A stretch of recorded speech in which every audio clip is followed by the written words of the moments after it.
Good morning, class. I hope you are doing very well. In the last class, we were studying about nationalism in India and what were the main topics of that chapter. So, the main topics of the chapter, we started that chapter in a very particular manner. The First World War, the Khilafat, and these are the non-cooperation movement. These were the things. Last classes में हम लोगों ने जो भी चीज़ें पढ़ी, ठीक है, लेट्स रिमाइंड एक बार डिस्कस कर लेते हैं आखिर वो था क्या। लास्ट क्लास में हम लोगों ने क्या पढ़ी, तो हम लोगों ने लास्ट क्लास थोड़ा सा रिवीजन। लास्ट क्लास में हम लोगों ने पढ़ा था नेशनलिज्म इन इंडिया किस तरीके से आया, ठीक है, और नेशनलिज्म इन इंडिया लोगों को, नेशनलिज्म की भावना लोगों में किस तरीके से जगी। तो नेशनलिज्म की भावना लोगों में जगी due to the feeling of operation, ठीक है। ऑपरेशन जो वर्ड है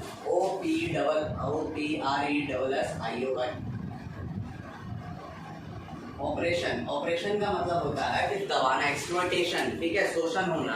तो लोग जो इंडिया के अंदर के जो लोग थे वो जिस तरीके से शोषित हो रहे थे, यही उनमें नेशनलिज्म की भावना जगाया, ठीक है।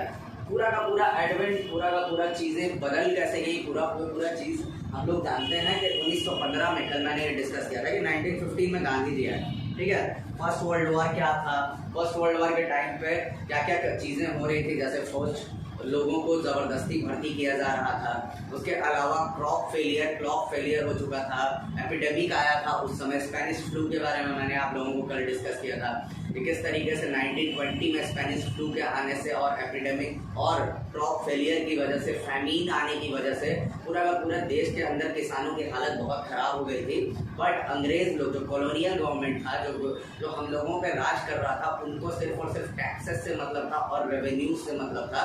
तो उसके बाद से 1915 में गांधी जी के आने के बाद से लोगों को, इससे पहले भी कई फ्रीडम स्ट्रगल्स हुए थे, हम लोगों ने ये भी पढ़ा था कि 1857 और 1857 से पहले बहुत सारे फ्रीडम स्ट्रगल्स देश के अंदर होते रहे हैं, लेकिन किसी को कोई रास्ता नहीं निकला। किसी ने इस तरीके का, कोई लोग जो थे वो बहुत रास्तों को अपनाने की कोशिश की है, लेकिन उनको कोई हल नहीं निकला इन अंग्रेज़ों से निजात पाने का।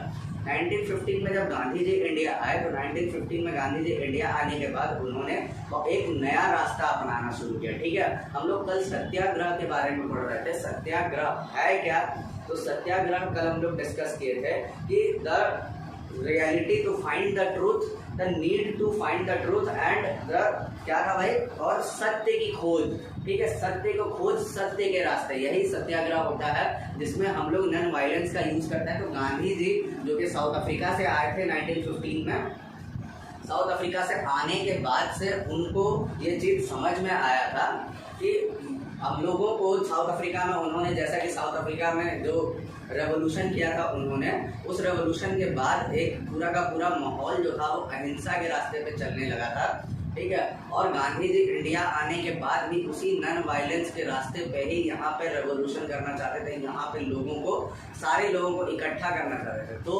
शुरुआत कैसे हुई थी भाई, 1916 से शुरुआत हुई थी सत्याग्रह की, जैसा कि कल हम लोगों ने डिस्कस किया था। 1916 में सबसे पहले गांधी जी ने सत्याग्रह किया था, कहाँ, चंपारण डिस्ट्रिक्ट में, चंपारण जो कि बिहार में है। फिर 1917 में जो कि खेड़ा डिस्ट्रिक्ट था गुजरात में, और फिर 1918 में अहमदाबाद में। यहाँ तक हम लोगों ने डिस्कस किया था, ठीक है। किस तरीके से गांधी जी के आने के बाद से एक नया रास्ता अपनाया गया, और आइडिया ऑफ सत्याग्रह, ये जो आइडिया था सत्य की रास्ते पे चल के, किस तरीके से गांधी जी ने लोगों को एकत्रित किया। गांधी जी अकेले निकलते थे और गांधी जी के पीछे पूरी भीड़ चल रही थी। अब आज जो टॉपिक हम लोग जो पढ़ने वाले हैं वो टॉपिक है बहुत ही इम्पोर्टेंट टॉपिक, वो टॉपिक है the Rowlatt act. Rowlatt act हाँ क्या ये भाई, रॉलेट एक्ट, रॉलेट एक्ट एक बहुत इंपॉर्टेंट टॉपिक है जिससे बहुत सारे क्वेश्चन जो हैं वो आपके बोर्ड के एग्जाम्स में भी आएंगे, और बहुत सारे क्वेश्चन जो हैं वो हर कई जगह किसी भी तरह के एग्जाम्स में रॉलेट एक्ट से क्वेश्चन आते हैं। तो रॉलेट एक्ट था क्या, ठीक है, let's discuss that. Embodied with the success, Gandhi ji 1919 decided to launch a nationwide satyagraha against the proposed Rowlatt Act। कब आया था ये रॉलेट एक्ट भाई, 1919 में, ठीक है, 1919 में ये रॉलेट एक्ट आया था पूरे इंडिया में। तो गांधी जी को सत्याग्रह से जो देश भर में जो उनको सफलताएं मिली, ठीक है, जैसा कि हम लोगों ने डिस्कस किया, 16, 17, 18 इन सारे सालों में गांधी जी को जो सफलताएं मिली, इससे गांधी जी ने अपने एक एक नेशन वाइड सत्याग्रह ऑर्गेनाइज करना शुरू किया। ठीक है, उनका कहना ये था कि अब जो सत्याग्रह होगा वो पूरे देश के लोगों को एकत्रित करके होगा। तो नेशन वाइड सत्याग्रह ऑर्गेनाइज किया है, उन्होंने करना शुरू किया। किसके खिलाफ? रॉलेट एक्ट के खिलाफ, जो कि 1919 में रॉलेट एक्ट आया था। The act has been hurriedly passed through the Imperial Legislative Council despite the united opposition of the Indian members। ये एक्ट जो था रॉलेट एक्ट, ये बहुत जल्दी में पास कर दिया गया था इंग्लैंड के लेजिस्लेटिव काउंसिल के द्वारा, जबकि इंडियन मेंबर्स जो थे, हिंदुस्तान के भी बहुत सारे नेता लोग जो अब, ठीक है, जब कांग्रेस बनने के बाद से इंडिया के बहुत सारे नेता लोग जो थे वो एक्टिवली पार्टिसिपेट करते थे गवर्नमेंट के डिसीजन मेकिंग में। सो अब जो रूल जो पास किए थे लोग ओपोज कर रहे थे, इंडियन लोग। बता रहे हैं हम कि रॉलेट एक्ट था क्या, लेकिन पहले ये जान लो कि रूल जो पास किया था ब्रिटिश गवर्नमेंट ने, उसके खिलाफ बहुत सारे लोगों ने आवाज़ उठाई तो थी, लेकिन उनके आवाज़ को दबा दिया गया था और ये रूल जो था रॉलेट एक्ट का, ये पास कर दिया गया। ठीक है, this act has been hurriedly passed. It gave the government enormous powers to repress political activities and allow detention of political prisoners without trial for 2 years। ठीक है, रॉलेट एक्ट था क्या? बेसिकली ये ब्रिटिश गवर्नमेंट को एक huge ताकत दे दिया था। ठीक है, रॉलेट एक्ट के आने से ब्रिटिश गवर्नमेंट बहुत मजबूत हो गई थी, और वो इतनी मजबूत हो गई थी कि वो पॉलिटिकल एक्टिविटीज, देश के अंदर कोई भी पॉलिटिकल एक्टिविटीज हो रहा है तो उसको अगर ब्रिटिश गवर्नमेंट चाहे तो तुरंत उसको दबा सकती है, और नेता जो लोग पॉलिटिकल एक्टिविटी कर रहे हैं उनको जबरदस्ती जेल में डाल सकती है, और विदाउट ट्रायल का मतलब बिना कोर्ट में पेश किए 2 साल तक उनको जेल के अंदर बंद रख सकती है। ये था रॉलेट एक्ट। क्या था रॉलेट एक्ट? तो रॉलेट एक्ट ये था कि अगर ब्रिटिश गवर्नमेंट को इनॉर्मस पावर, बहुत भयानक पावर ब्रिटिश गवर्नमेंट के हाथ में आ गई थी रॉलेट एक्ट पास करने के बाद, कि किसी भी तरह की पॉलिटिकल एक्टिविटी, किसी भी तरह का पॉलिटिशियन को, जो देश के अंदर इंडियन पॉलिटिशियन होते हैं, उनको वो पॉलिटिकल एक्टिविटी बंद करवा सकती है, उनको जेल में डाल सकती है ब्रिटिश गवर्नमेंट, और बिना ट्रायल के, बिना कोर्ट में पेश किए 2 साल तक जेल में बंद रख सकती है। ये था रॉलेट एक्ट, जो कि एक बहुत बुरा चीज़ था। Mahatma Gandhi wanted non violent civil obedience against such unjust laws which would start with the hartal on 6 April. तो महात्मा गांधी एक अहिंसा प्रेमी आदमी थे, तो वो एक अहिंसक रास्ता अपनाना चाहते थे, और ये जो पूरा का पूरा जो कानून था, ठीक है ना, इनको लोगों को ना मानने का ये कानून, क्यों किस तरीके से आप इस कानून को नहीं माने, अनजस्ट लॉज का मतलब होता है वैसे कानून जो कि बेबुनियाद होते हैं, जो लोगों के लिए अच्छे नहीं होते हैं। तो ऐसे अनजस्ट लॉज के खिलाफ महात्मा गांधी ने आवाज़ उठाना शुरू किया, और इसकी शुरुआत कहाँ से हुई? 6 अप्रैल से, जो कि एक हड़ताल, महात्मा गांधी ने एक हड़ताल का ऑर्गेनाइज किया था। Rallies were organized in various cities. Workers went on strike and railway workshop and shops closed down। तो हड़ताल शुरू हुआ तो बहुत सारे शहरों में रैलीज वगैरह ऑर्गेनाइज होनी शुरू हो गई रॉलेट एक्ट के तहत। ये सारी कहानियां कब की हैं? 1919 की। 1919 में ये सब चीज़ें हो रही थी। हमेशा साल हमेशा याद रखना, years are very important in this chapter. So rallies वगैरह ऑर्गेनाइज होने लगे बहुत सारे शहरों में। वर्कर्स जो थे वो स्ट्राइक पे चले गए। रेलवे वर्कशॉप, देखो रेलवे का काम चल रहा था पूरे के पूरे इंडिया में। अंग्रेज लोग क्या कर रहे थे कि रेलवे की लाइंस बिछा रहे थे। ठीक है, क्यों बिछा रहे थे रेलवे की लाइंस? क्योंकि उन रेलवे लाइंस के थ्रू ही अंग्रेज लोग जो थे वो लोग इंडिया से बहुत सारी चीज़ें जो थी वो मैन्युफैक्चर करके बाहर विदेश लेके जाते थे। ठीक है, रेलवे लाइंस इसलिए इंडिया के हर एक भाग में तुम अगर देखोगे, बहुत जितना भी इंडिया में रेलवे लाइन बिछाया हुआ है, ठीक है, सब अंग्रेज लोग स्टार्टिंग में बिछा के गए थे, और उसके बाद फिर उन रेलवे लाइंस का विस्तार किया है इंडियन गवर्नमेंट ने। लेकिन सबसे पहले जो रेलवे लाइंस बिछाया गया था वो अंग्रेज लोग ही बिछा के गए थे। तो अंग्रेज लोग रेलवे लाइंस बिछाए गए थे और वो काम कराते थे इंडियन से ही। तो इंडियंस लोग स्ट्राइक पे चले गए। ठीक है, उनका कहना ये था कि अब हम लोग रेलवे लाइन्स, महात्मा गांधी के कहने पे देश भर में रैली वगैरह और हर जगह लोग काम बंद कर दिए, स्ट्राइक पे चले गए, शॉप्स वगैरह दुकानें बंद हो गई। Alarmed by the popular unrest and scared the lines of communication such as the railways and telegraph would be disrupted, the British administration decided to clamp down on nationalists। और जैसे कि ये बहुत बड़े मास लेवल पे ये होने लगा, ठीक है, कम्युनिकेशन का डिपार्टमेंट ठप पड़ गया, रेलवे का पूरा डिपार्टमेंट ठप पड़ गया, तो ब्रिटिश गवर्नमेंट ने इसके लिए क्या किया, उन्होंने इसको दबाने के लिए एक पूरा का पूरा मुहिम चलाया उन्होंने। और ये जो नेशनलिस्ट थे, जो देशभक्त थे, जो देशभक्ति के हिसाब से जैसे गांधी जी वगैरह लोग, तो ये लोग जिस तरीके की हरकतें कर रहे थे, इनकी हरकतों को दबाने के लिए ब्रिटिश गवर्नमेंट ने उनके अरेस्ट के ऑर्डर्स दे दिए। ब्रिटिश गवर्नमेंट ने कहा कि इनको अरेस्ट कर लिया गया तुरंत, ये क्योंकि उन लोगों का सारा चीज़ जो था वो बर्बाद हो रहा था। Local leaders were picked up from Amritsar, जितने भी छोटे छोटे नेता थे गांधी जी को सपोर्ट कर रहे थे, उन लोगों को ब्रिटिश गवर्नमेंट ने उठा लिया, उन लोगों को उठा के ले गए वो लोग। और Mahatma Gandhi was barred from entering Delhi, और महात्मा गांधी को दिल्ली घुसने पर रोक लगा दिया गया। महात्मा गांधी दिल्ली अब नहीं घुस सकते थे। On 10 April, the police of Amritsar fired upon a peaceful procession, provoking widespread attacks on banks, post offices and railway stations. ठीक है, 10 अप्रैल को एक ऐसा हादसा हुआ जो लोगों के बीच में गुस्सा फूट गया। लोग जो थे वो गुस्सा गए। क्या हुआ था उस दिन? पुलिस जो थे अमृतसर की, उसने पीसफुल प्रोसेशन, लोग जो थे वो शांतिपूर्ण एक प्रोसेशन निकाल रहे थे, और उस पीसफुल प्रोसेशन पे ब्रिटिश गवर्नमेंट के जो पुलिस थी उसने गोलियां चला दी, और जिससे लोग जो थे वो भड़क गए। और इससे लोग करने क्या लगे कि वो लोग अटैक करने लगे जगह जगह पे ब्रिटिश बिल्डिंग्स जो भी थी शहरों में, जैसे कि banks, post office, railway station, इन सारी जगहों पे लोगों ने क्या किया कि हमला करना शुरू कर दिया। Martial law was imposed and General Dyer took command. Martial law जानते हैं आप लोग क्या होता है? मार्शल लॉ उस लॉ को कहा जाता है, उस कानून को कहा जाता है जिसमें मिलिट्री रूल होता है, पुलिस का रूल होता है पूरे के पूरे शहरों के अंदर, और उसी की तरह के लोगों को इकट्ठा होना एक जगह मना होता है। ठीक है, तो मार्शल लॉ इम्पोज कर दिया गया। और जनरल डायर का नाम आप लोगों ने सुना होगा। जनरल डायर के हाथ में पूरा का पूरा कानून व्यवस्था संभालने का दे दिया गया कि आप संभालिए इसको, उन्होंने कमांड ले लिया। ठीक है, इसी दरमियान 10 अप्रैल को यह हादसा हुआ था। 13 अप्रैल को, on 13 April the infamous Jallianwala Bagh incident took place. और जलियांवाला बाग इंसिडेंट इसी महीने के 3 दिन के जस्ट बाद जनरल डायर का इसमें सबसे बड़ा रोल प्ले था। जनरल डायर जिन्होंने बहुत सारे सिखों पे गोलियां चलवाई थी जलियांवाला बाग में। तो ये 13 अप्रैल को ये हादसा हो गया, जो कि इनफेमस, जो कि पूरे देश में जग जाहिर है, सब जानते हैं। On that day, the crowd gathered in the enclosed grounds of Jallianwala Bagh. Some come to protest against the government new repressing measures. Others had to come to attend the annual Baisakhi fair. Being from outside the city, many villagers were unaware of the martial law that had been imposed. ठीक है, बहुत सारे लोग वहाँ पे इकट्ठा हुए थे। जैसा कि तुम लोगों को पता होगा कि जलियांवाला बाग इंसिडेंट में हुआ क्या था, तो बहुत सारे लोग वहाँ पे इकट्ठा हुए थे, और जनरल डायर ने पूरे के पूरे शहर में मार्शल लॉ इम्पोज किया हुआ था।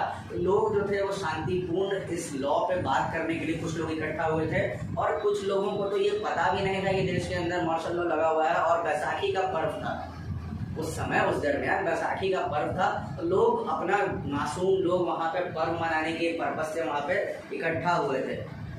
ये गाँव से भी बहुत सारे लोग आए हुए थे। Dyer entered the area, blocked the exit points and opened fire upon the crowd, killing hundreds. His object was to declare later, was to produce a moral effect to create in the minds of satyagrahis a feeling of terror and awe. ठीक है, general Dyer वो वहाँ पे आए, उन्होंने exit gets close कर दिया और लोगों पे गोलियां बरसा दी। उनका कहना ये था जनरल डायर का कि वो लोगों के मन में एक डर का माहौल लाना चाहते थे, सत्याग्रहियों को डराना चाहते थे जनरल डायर। जिस तरीके से वो इतने सारे सैकड़ों लोगों को उन्होंने मार दिया। बहुत सारे लोग तो कुआं में कूद के अपनी जान दे दिए थे, बहुत सारे लोग अंग्रेजों की गोलियों से नहीं आत्महत्या करने से मरे थे जलियांवाला बाग में। ठीक है, तो ये जो स्थिति जनरल डायर ने क्रिएट किया था वो सिर्फ और सिर्फ इसलिए क्रिएट किया था क्योंकि लोगों के मन में डर हो, टेरर हो। किसका टेरर? जनरल डायर और ब्रिटिश गवर्नमेंट का टेरर। ये था Jallianwala Bagh incident. As the news of Jallianwala Bagh spread, crowds took over the streets in many north Indian towns. There were strikes, clashes with the police and attacks on government buildings. और जैसा ही ये खबर आग की तरह पूरे शहरों में फैली तो नॉर्थ इंडिया मतलब ये हमारा वाला हिस्सा, बिहार, यूपी, पंजाब, दिल्ली, हरियाणा, तो ये सारी जगहों पे लोग जो थे वो भड़क गए। और भड़क के इन लोगों ने पुलिस से जगह जगह पे इन लोगों की हिंसक झड़प होने लगी। इसके अलावा गवर्नमेंट बिल्डिंग्स पे लोग हमले करने लगे, अटैक्स होने लगे बहुत सारे ब्रिटिश गवर्नमेंट बिल्डिंग्स पे। The government responded with brutal repression, seeking to humiliate and terrorize people. Satyagrahis were forced to rub their noses on the ground, crawl on the street, and do salam to all the sahibs. People were forced to, and villages were bombed. Seeking violence spread Mahatma Gandhi called off the movement. और हुआ क्या, government ने भी बहुत brutally respond किया, ठीक है, government buildings पे अटैक्स वगैरह से गवर्नमेंट ने, जो ब्रिटिश गवर्नमेंट थी, उन्होंने भी बहुत ब्रूटली रिस्पॉन्ड किया और लोगों को बहुत बुरे तरीके से उन लोगों ने ह्यूमिलिएट करना शुरू किया, बेइज्जती करना शुरू किया। जिसको अरेस्ट किया जाता था उन लोगों को उनके नाक जमीन पर रगड़े जाते थे, उनको घुटने को बल चलवाया जाता था और उन लोगों को अपने पगड़ी हटा के सलामी करने को कहा जाता था, सिख लोगों को। इससे पूरे के पूरे गांव भर में, शहर भर में पूरा हिंसा का माहौल हो गया था। बहुत सारे लोग मरने लगे थे। ब्रिटिश गवर्नमेंट गांव में जहाँ जहाँ ये सारा का सारा हिंसा बढ़ा हुआ था वहाँ पे गोली और बमें चलवाने लगी।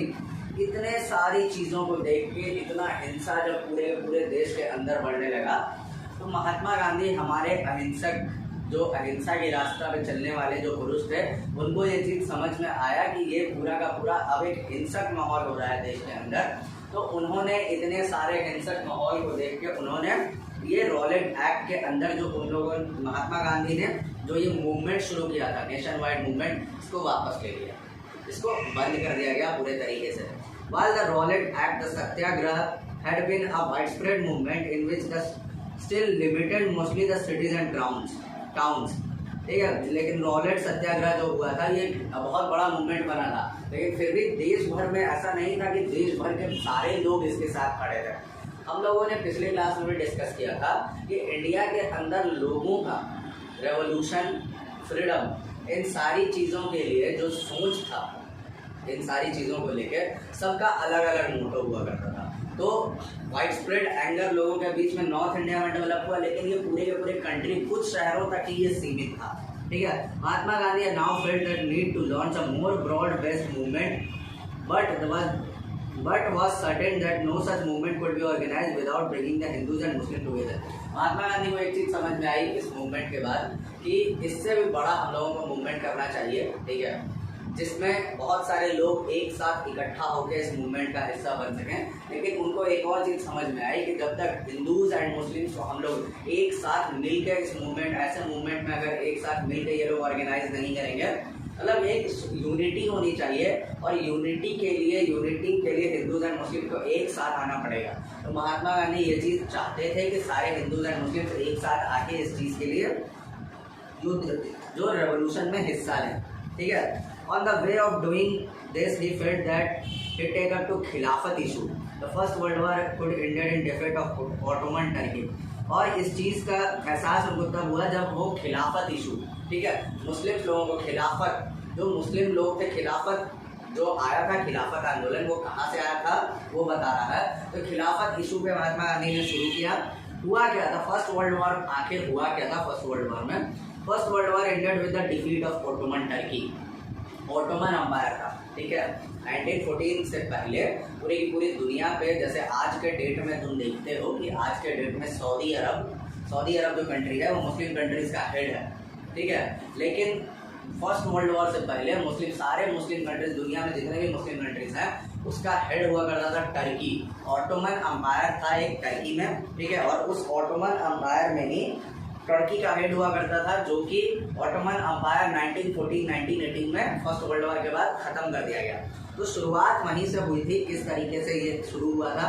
फर्स्ट वर्ल्ड वॉर में ऑटोमन टर्की खत्म हो गया था, and there were rumours that a harsh peace treaty was going to impose on the Ottoman Empire, ठीक है। और ये अफवाह था कि ऑटोमन अम्पायर जो था, जो वहाँ के राजा थे, उन पर एक बहुत हार्श ट्रीटी साइन करवाया गया है। जैसे कि बहुत सारे ट्रीटी साइन करवाए गए थे, इतिहास में बहुत ट्रीटी साइन करवाई गई हैं।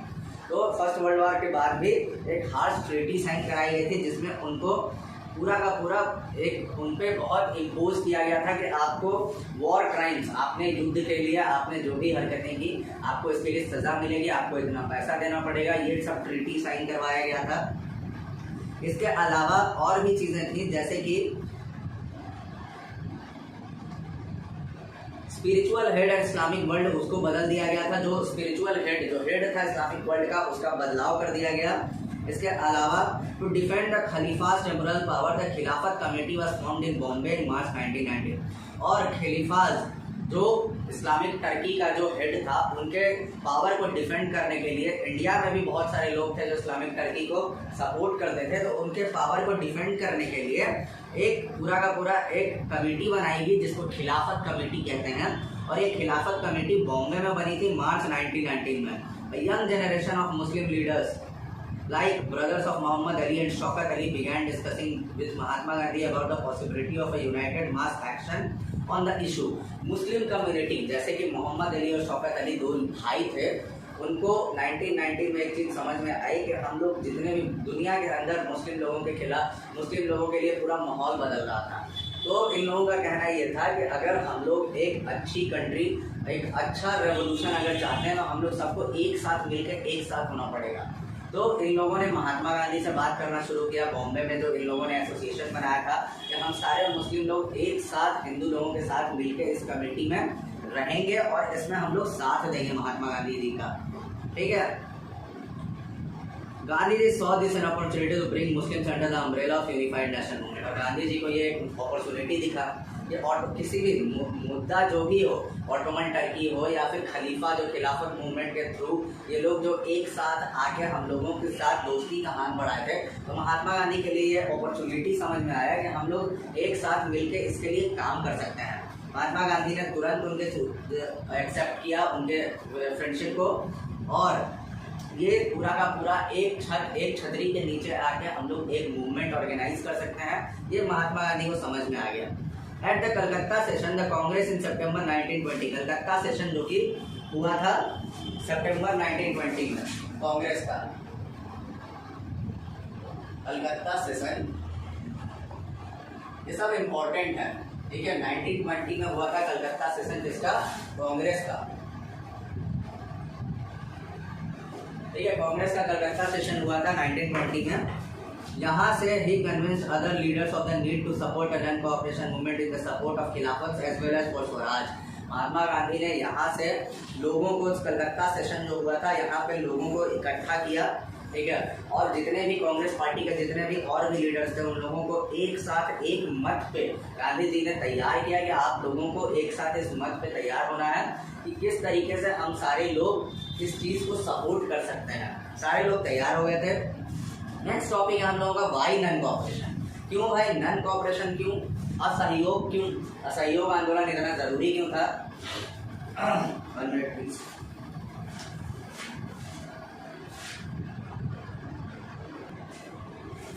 ओके, तो असहयोग आंदोलन इतना जरूरी क्यों था, क्यों असहयोग? गांधी जी को ये चीज समझ में आया।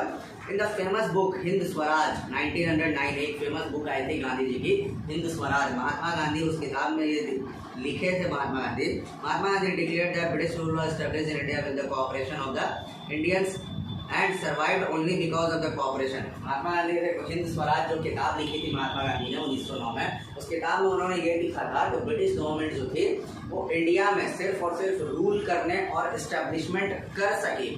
सब ये तो बात सच्चाई है कि ब्रिटिश गवर्नमेंट इंडिया में अगर आई और इंडिया में आके उन लोगों ने रूल किया तो बिना इंडियंस के सहयोग के ये नहीं हो सकता था, ठीक है। इंडियंस ने बहुत हद तक ब्रिटिशर्स को कोऑपरेट किया था हर सेक्टर में, और अगर वो कोऑपरेट नहीं करते अगर इंडियन लोग, तो ब्रिटिशर्स लोग यहाँ पे इतने दिनों तक रूल करने में पॉसिबल नहीं हो पाता। वो कोऑपरेशन हर तरह के लोगों ने दिया, चाहे वो जमींदार, लालची जमींदार लोग हों, लालची राजा लोग हों, हर तरह के लोगों ने इस तरह का कोऑपरेशन उन लोगों को दिया। तो महात्मा गांधी ये चीज़ जानते थे कि बिना कोऑपरेशन के ये चीज़ नहीं हो सकता था।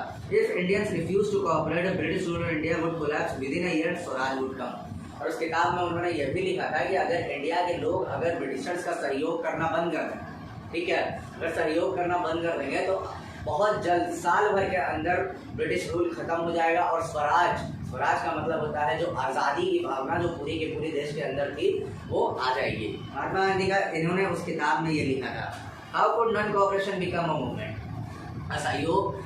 असहयोग करना कैसे एक इतना बड़ा मूवमेंट बन सकता है, ये गांधी जी का कहना क्या था, कैसे इसको प्रपोज किए थे, कैसे ये देखना चाहते थे Gandhi ji propose that the movement would unfold in stages.